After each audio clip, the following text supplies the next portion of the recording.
বিসমিল্লাহির রহমানির রহিম। হে সমস্ত জগতবাসী, আজ আমি শামীম আলী চিশতি আপনাদের সামনে যে আলোচনাটি নিয়ে আসলাম, সে আলোচনাটি হলো নারী লোকের পর্দা বিষয়। আচ্ছা, মহিলাদের পর্দা বিষয় যদি আপনাদের সাথে কথা বলি, তাহলে আরেকটি কথা থাকে যে পুরুষ লোকের কি পর্দার প্রয়োজন নেই? পুরুষ লোকেরও তো দরকার আছে পর্দা। তাহলে শুধু মহিলাদের পর্দা নিয়ে আমরা বসে আছি? আজকে মহিলা পুরুষ উভয়ের পর্দা বিষয়ে আলোচনা হবে ইনশাআল্লাহ। সে আলোচনাটি হলো, দেখুন যে হাদিস খুলি, কোরআন খুলি, আল্লাহ কি বলেছে? লজ্জা স্থানকে ঢেকে রাখা ফরজ। আচ্ছা, এই জন্যই তো মানুষ কাপড় পরে। আচ্ছা, একটি কথা আছে, আইসি ল্যাংটা, জাইমু ল্যাংটা, দোহাই ল্যাংটা। আচ্ছা, ওটা কিন্তু আরেকটা বিষয়। যে দেখেন, হাসরের দিন প্রত্যেকটা মানুষ, নারী হোক বা পুরুষ হোক, উলঙ্গ অবস্থায় তারা একদিন হাসরের মাঠে জেগে উঠবে। তবে দেখেন, সেখানে কিন্তু কেউ কারো দিকে তাকানোর সময় নেই। কেন? সেখানে ইয়ানাফসি, যে আমি কি দোজখে যাই না বেহেশতে যাই তার কোনো ঠিক নাই, ইয়ানাফসিতে থাকবে। তখন কে কার দিকে তাকাবে? তখন ইয়ানাফসি করতে করতে চোখের পানি ঝরতে ঝরতেই তো তারা আত্মহারা থাকবে। কে পুরুষ কে নারী এটাও তো দেখার সময় থাকবে না।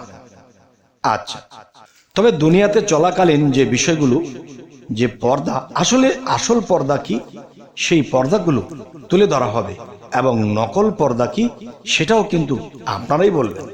দেখুন, আল্লাহ কিন্তু আমাদেরকে পর্দা করা ফরজ করা হয়েছে। যে পর্দা করা যে ফরজ করা হয়েছে, এই পর্দার বিষয়গুলো আমি আজকে বলবো। আপনারা বলবেন যে আসল ও নকল পর্দা যে বিষয়টি, সেটি কিন্তু আপনাদের মুখ দিয়ে বের হয়ে আসবে। আর বর্তমানে শরীয়ত তারা কোন পর্দা মানছে, আর আসলে কোন পর্দার কথা আল্লাহ বলেছেন। আচ্ছা, সেটি হলো, দেখুন যে আমরা দেখি নারী লোকে মাথা হইতে পাতা পর্যন্ত হাত মোজা পরেছে এবং দেখা যায় বোরকা পরেছে, কিন্তু পথ চলতে গেলে কিন্তু চোখ দুটো খোলা রাখতে হয়। সেই চক্ষু দিয়ে, চোখের সামনে দিয়েও কিন্তু পর্দার সিস্টেম করা হয়েছে, জালি জালি সিস্টেম করা হয়েছে। আচ্ছা, তো আমি যে প্যাকেট হয়ে গেছি, অন্য কোনো পুরুষ লোক এই নারী লোকের দিকে যখন তাকাবে, তখন সর্ব অঙ্গই তার ঢাকনা অবস্থায় দেখতে পাবে, তখন তার দিকে কুনজর, কুদৃষ্টি দিতে পারবে না। তাহলে সে নিজে পর্দা করেছে, এবং অন্য পুরুষ এই কুদৃষ্টি থেকে সে নিজেকে রক্ষা করতে পেরেছে।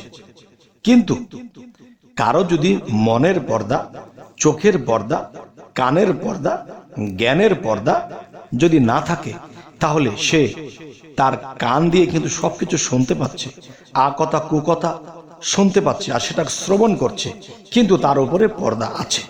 এবার আসবো, তার কিন্তু চোখ দিয়ে বাহিরের সমস্ত কিছু দেখতে পাচ্ছে। একটা লোভনীয় বস্তু সে পর্দার ফাঁকি দিয়ে দেখছে, একটা খারাপ বস্তু, খারাপ কিছু সে চক্ষু দিয়ে দেখছে, কিন্তু তার চক্ষু কিন্তু নিজেকে, কিন্তু আসলে যে পর্দা সেটা কিন্তু করা হয়নি। আচ্ছা, তাহলে অন্য পুরুষ লোক এই নারী লোককে প্যাকেট করা দেখতেছে, সম্পূর্ণ ঢাকনা। তবে কুদৃষ্টি থেকে সেই পুরুষ বেঁচে গেছে, কিন্তু আমি যে বর্গার ভিতরে নারী রূপে আছি, আমি কি আমার চক্ষু সংযত করতে পেরেছি? আমার মনকে, আমার কানকে, আমার হাত পাকে আমি কি সংযত করতে পেরেছি? যে হাত দিয়ে খারাপ জিনিস আমি ধরতেছি, কান দিয়ে খারাপ জিনিস আমি শুনতেছি, চক্ষু দিয়ে খারাপ জিনিস আমি দেখতেছি, এবং মন থেকে লোভ জেগেছে, একটা জিনিস দেখে আমি লোভ করেছি, একটা পুরুষের দিকে তাকিয়েছি, কিন্তু পর্দার ভিতর দিয়ে আমি তাকিয়ে আমি সেই পুরুষের দিকে কুদৃষ্টি দিয়েছি। একজন পুরুষ লোক তো উদাম গায়েও চলে, সেন্টু গেঞ্জি পরেও চলে, তাহলে দেখা যায় সে তো আর পর্দায় নেই, কিন্তু তার বডিটা দেখেছি, তার কথাটা শুনেছি, তার অবস্থানটা দেখেছি, তখন কিন্তু আমি আমার দৃষ্টি থেকে আমি আমার কাছে বেপরদা হয়ে আছি, যদিও আমি কালো কাপড় দিয়ে নিজেকে ঢেকে রেখেছি। তাহলে বোঝা গেল একজন নারী লোক যখন সে নিজে পর্দা করেছে, অন্য পুরুষের কুদৃষ্টি থেকে সেই পুরুষটি সে নিজেকে সংযত রেখেছে, সে পর্দাপোষী, তার দিকে তাকিয়ে খারাপ দৃষ্টিটা করতে পারেনি, সে বেঁচে গেছে। কিন্তু আপনি যদি এই পর্দার ভিতরে থেকে আপনি যদি সেই খারাপ দৃষ্টি, খারাপ মন, খারাপ কান আপনার থাকে, তাহলে তো সেই পর্দার ভিতরে থেকে আমি বেপর্দা রয়ে গেছি। আচ্ছা, তাহলে মূলত যেই পর্দা করার কথা বলা হয়েছে, সেই পর্দাটি আজকে আমরা জানব যে আল্লাহ হাকিকতের পর্দার কথা কি বলেছে। দেখেন, দুনিয়াবি চলার পথে সে পুরুষ কি আর সে নারী কি। যেমন আমি কোনো লোভনীয় বস্তুর দিকে তাকিয়ে তখন আমার ভিতরে লোভ জাগছে, তখন আমি কি করেছি? হে আল্লাহ, মাফ করে দাও, আমি যে লোভ করছি, তখন আমি সেখান থেকে চোখ ফিরিয়ে চলে গেছি। এই যে আমার চোখকে, আমার মনকে পর্দা করে ফেলেছি। একটা নারীর দিকে তাকিয়েছি, অনেক সুন্দর দেখতে, তার প্রতি আমার একটা খারাপ কিছু ভাবনা জেগেছে। হায় নাউজুবিল্লাহ, আমি এটা কি করছি, এরকম দৃষ্টি দিচ্ছি, তখন আমার নিজেকে সংযত করে আমি চলে গেছি। তখনই এটা কি আমার মনের পর্দা, আমার জ্ঞানের পর্দাকে ঢাকনা দিয়ে আমি চলে গেছি, তখন আমি বেঁচে গেলাম। আচ্ছা, আমি কারো দিকে লোভ বসেছে, এত বাড়ি ঘর তার, এত টাকা, এত ব্যাংক ব্যালেন্স তার, এগুলা ভাবছি আল্লাহ যদি আমাকে দিত, এটাও একটা লোভ। তাহলে তখন ভাবছি নাউজুবিল্লাহ, আস্তাগফিরুল্লাহ, আমি এগুলা কেন ভাবছি? আল্লাহ আমাকে যা দিয়েছে তাই তো শুকরিয়া। তখন আমি সাথে সাথে নিজেকে সংযত করি, আমি সেখান থেকে ফিরে এসেছি, তার মানে সেই বিষয়টার উপরে আমি পর্দা দিয়েছি।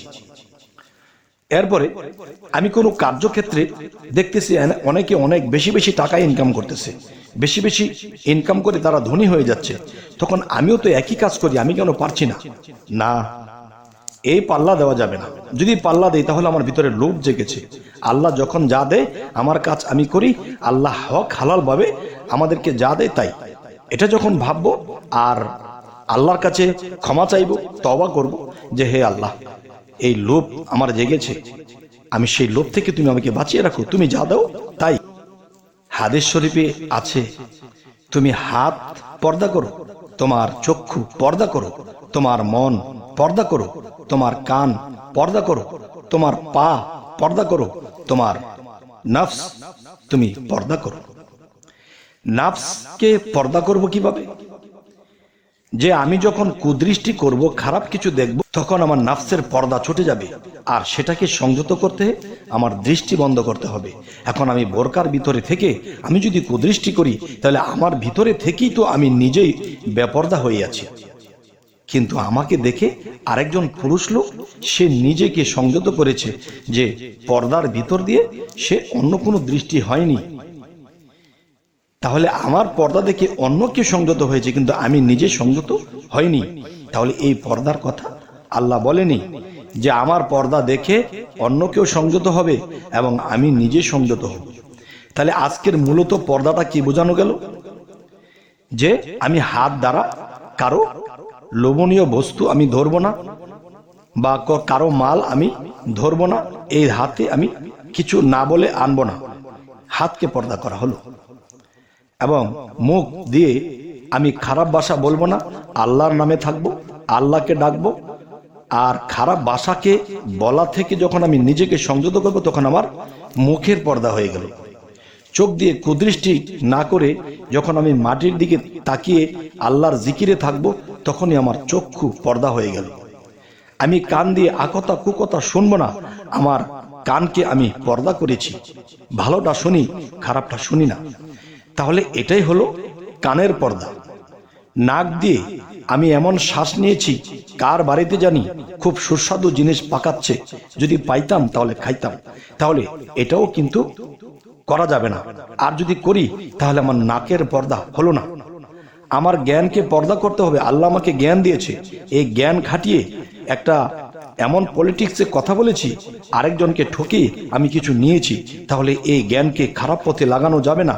তাই আল্লাহ কোরআনে বলেছে যে হাসরের দিন জ্ঞান পাপীর ক্যাচ ধরে উত্তোলন করা হবে। কেন? সে এই জ্ঞান দিয়েছি তাকে, এই জ্ঞান খাটিয়ে সে পলিটিক্স করে মানুষকে ঠকিয়েছে, আত্মসাৎ করে খেয়েছে, তখন এই জ্ঞানেরও বিচার হবে। তাহলে জ্ঞানকেও পর্দা করতে হবে। এই জ্ঞানকে ভালো দিকে লাগানো যাবে, খারাপ দিকে লাগানো যাবে না। তাহলে জ্ঞানেরও পর্দা আছে। এখন বোরকা পরে আমরা সর্ব অঙ্গ ঢেকে ফেলেছি, কিন্তু আমার সর্ব অঙ্গের মধ্যে চোখ, নাক, কান, মুখ সমস্ত কিছুই কিন্তু তার কাজ করতেছে। খারাপ শুনছে, খারাপ দেখছে, খারাপ বলছে, খারাপ করছে, তাহলে এই পর্দার কোনো মূল্যই থাকবে না। তবে হে সমস্ত জগতবাসী, আজকের পর্দা হিসেবে আপনাদেরকে কি বলতে গিয়ে আর আপনারা কি বুঝলেন অবশ্যই আমাকে জানাবেন, এবং পর্দা সম্পর্কে কি আরো কিছু বলতে হবে সেটাও জানাবেন। এবং আরো একটি কথা বলে রাখবো যে সেই পর্দার পাশাপাশি আপনার উপরের পর্দাও লাগবে। কেননা এই পর্দা করে আমি একটা খারাপ কিছু করতে পারবো না। মানুষ বলবে কি, এই নারী লোক বা এই মহিলাটি পর্দা করে এরকম একটা খারাপ কাজ করলো, তখন কিন্তু সেই পর্দার অবমাননা হবে। কেমন দেখেন, এই পর্দাটি করে মানুষ স্মাগলারিং করে, এই পর্দাটি করে মানুষ খারাপ জায়গায় আসা যাওয়া করে, এই পর্দাটি করে মানুষ চুরিদারি করে। তাহলে কি করা হলো? এই পর্দার একটা অবমাননা করা হলো। তাহলে এটা করা যাবে না, তাহলে তার মহাপাপ হবে। তাহলে বাহিরের পর্দার সাথে আমাদের ভিতরগত যে অঙ্গ প্রত্যঙ্গের মধ্যে কান, নাক, চোখ, নাক এবং পা, এই সব কিছুর পর্দা আমাদের করতে হবে। তাহলে আমরা পৃথিবীতে যদি নারী লোক হই, তাহলে আল্লাহ সন্তুষ্টি হয়ে যাবে, আমাদের রাস্তা ক্লিয়ার হয়ে যাবে। আর যদি আমরা উপরের পর্দা দিয়েছি, ভিতরেরটা দেইনি, তাহলে কঠিন সাজা হবে। তবে হে সমস্ত জগৎবাসী, আমাদের এই চ্যানেলের আলোচনা যদি ভালো লাগে তো অবশ্যই সাবস্ক্রাইব করে নেবেন, যদি ফেসবুক হয় ফলো করে নেবেন। সকলে ভালো থাকবেন। আল্লাহ হাফিজ।